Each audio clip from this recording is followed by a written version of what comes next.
विद्यार्थी मित्रांनो, याच्या अगोदर आपण डॉक्टर मार्शल यांनी मांडलेला मागणीचा नियम पाहिला।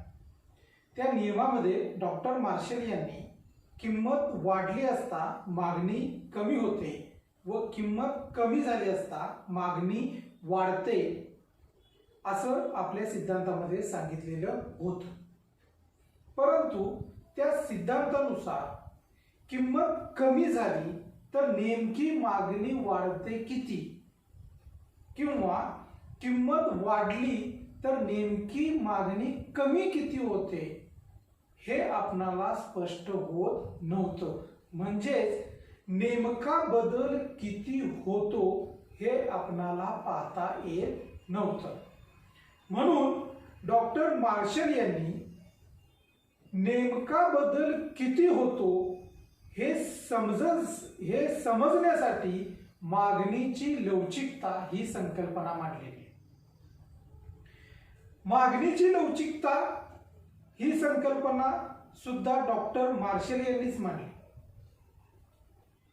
ही संकल्पना मांडत असताना त्यांनी नेमका बदल किती होतो, मागणीमध्ये नेमका बदल किती होतो याचं स्पष्टीकरण केलेलं आहे। तर सगळ्यात पहिल्यांदा आपण मागणीची लवचिकता म्हणजे काय हे पाहूया आणि त्यानंतर मागणीच्या लवचिकतेचे प्रकार कोणकोणते आहेत ते सुद्धा पाहूया। तर सगळ्यात पहिल्यांदा आपण मागणीची लवचिकता म्हणजे काय हे पाहू। मागणीची लवचिकता ही संकल्पना किंवा ही व्याख्या समजण्यासाठी हे सूत्र जर तुम्ही व्यवस्थित लक्षात ठेवलं तर तुम्हाला व्याख्या सहज लक्षात येते। पाठ करायची सुद्धा गरज नाही।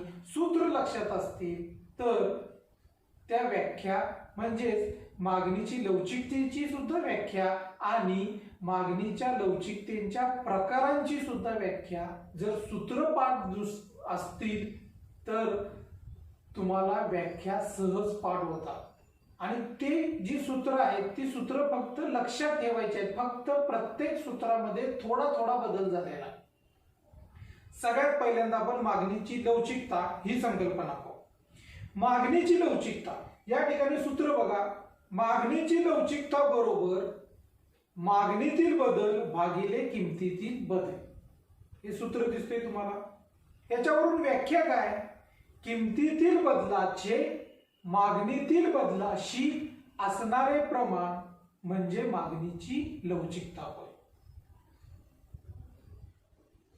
त्यानंतर मागणीच्या लवचिकतेची संकल्पना झाल्यानंतर मागणीच्या लवचिकतेचे 3 प्रकार आहेत। 1 मागणीची किंमत लवचिकता, 2 मागणीची उत्पन्न लवचिकता आणि 3 मागणीची छेदक लवचिकता। हे 3 प्रकार सुद्धा प्रत्येक सूत्रानुसार त्यांच्या व्याख्या सहज लक्षात येतात, सहज लक्षात ठेवता येतात। पहिलं सूत्र मागणीच्या लवचिकतेचं जर तुम्हाला समजलं की बाकीची सूत्र सुद्धा त्याच पद्धतीने आहे। तर सगळ्यात पहिल्यांदा बघूया आपण मागणीची किंमत लवचिकता। मागणीची किंमत लवचिकता या ठिकाणी तुम्हाला मागणीची किंमत लवचिकता आणि त्याचं सूत्र सुद्धा दिसतंय। ते सूत्र वाचायचं म्हणजे व्याख्या तयार होते। किमतीतील शेकडा बदलाचे मागणीतील शेकडा बदलाशी असणारे प्रमाण म्हणजे मागणीची किंमत लवचिकता होय। बघा एकदा, किमतीतील शेकडा बदलाचे मागणीतील शेकडा बदलाशी असणारे प्रमाण म्हणजे मागणीची किंमत लवचिकता होय। त्यानंतर दुसरा प्रकार मागणीची उत्पन्न लवचिकता। पहिल्या सूत्रामधलं आणि दुसऱ्या सूत्रामध्ये फक्त थोडासा बदल झालाय, किंमत गेलाय आणि त्या ठिकाणी उत्पन्न आलाय।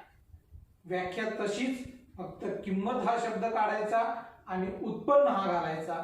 व्याख्या बघा, उत्पन्नातील शेकडा बदलाचे मागणीतील शेकडा बदलाशी असणारे प्रमाण म्हणजे मागणीची उत्पन्न लवचिकता होय.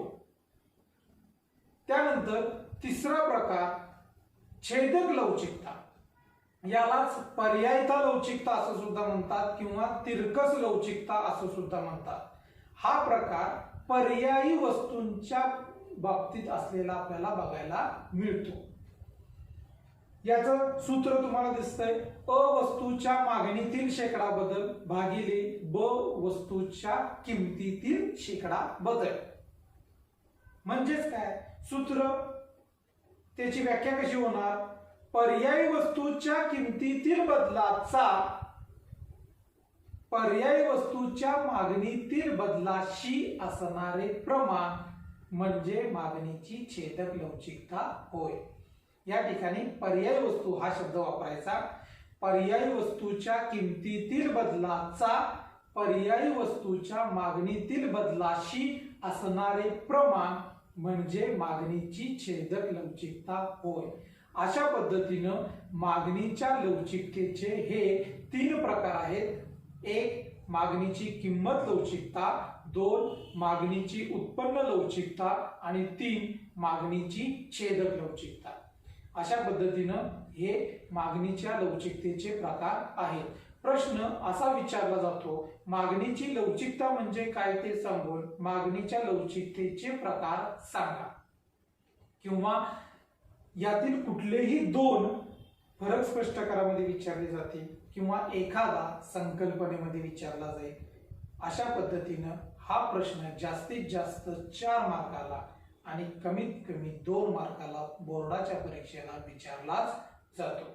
त्यामुळं हा प्रश्न व्यवस्थित करून ठेवा. थँक्यू.